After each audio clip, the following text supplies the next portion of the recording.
Today, I, Jaya Kanoja from class 9B, standing in front of you to deliver a short speech on the topic motivation. So here I begin.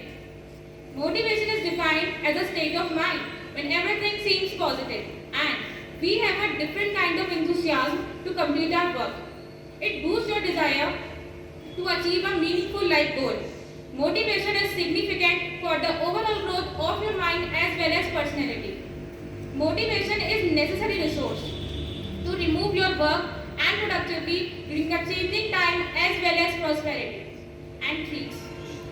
It is not every time we are successful, but to start a new phase, we need some motivation.